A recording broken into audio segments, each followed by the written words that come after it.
when we were talking about how I think it was Ian who first met you at a networking event, and he came home thrilled with, he had your flyer, and he says, we really need to look at this, never heard anything like this.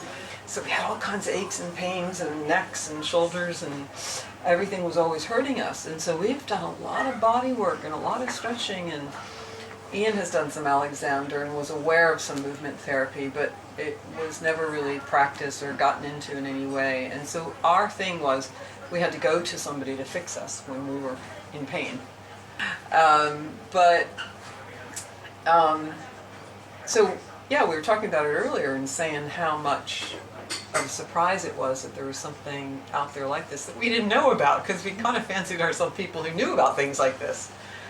So it was a delight to find it, I'll say that much, and even better to get into it. So how hanasomatic movements different?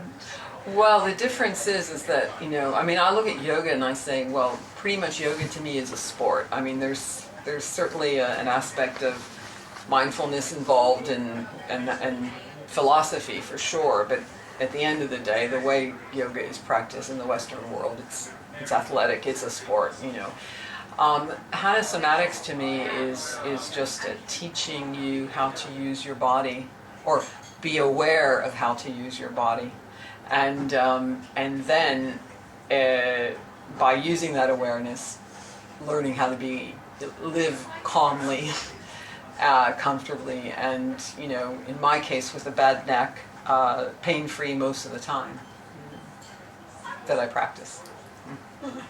I had a whiplash injury, that's been around for a while, and those kinds of things, if you're not using your body correctly, they just build and build. So I used to always fix that by getting body work, and it would last for a little bit, and then I would go back to my desk in crunched positions and it would be over, What I have found with Hanasomatics is something that I can do myself and be aware of, and more, the more I get into it, I realize that it's not just getting on the floor and doing the movements, it's just being in everyday life, and how I'm sitting here right now, and how I'm sitting at my desk, and all of that.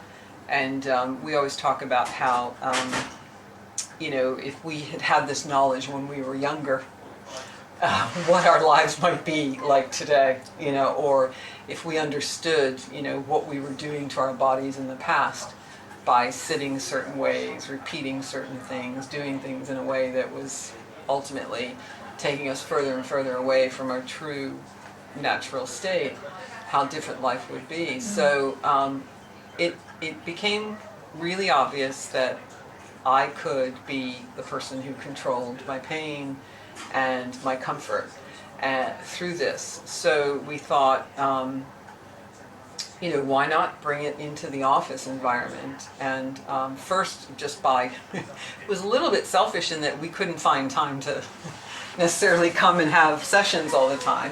So we thought, well, let's bring it to office hours. Let's see if Karen would be willing to come to the office and we could have our sessions then.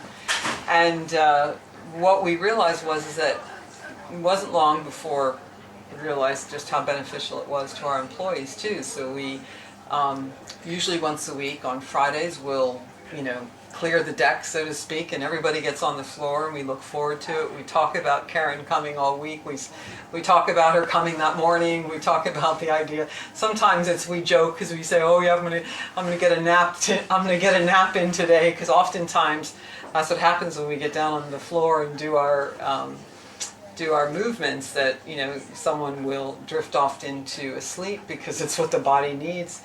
But we have I guess there's a lot of stress in our day-to-day work life, just like there is with any business. So it's a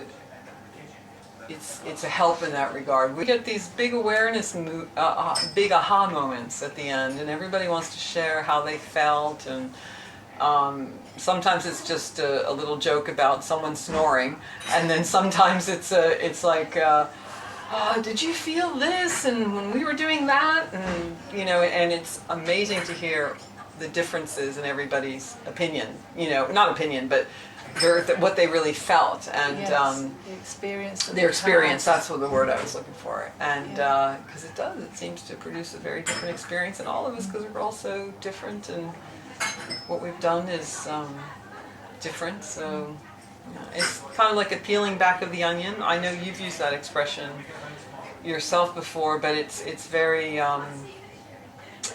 true. That's exactly what I feel like it is. An unpeeling of layers of whatever, whatever those layers are.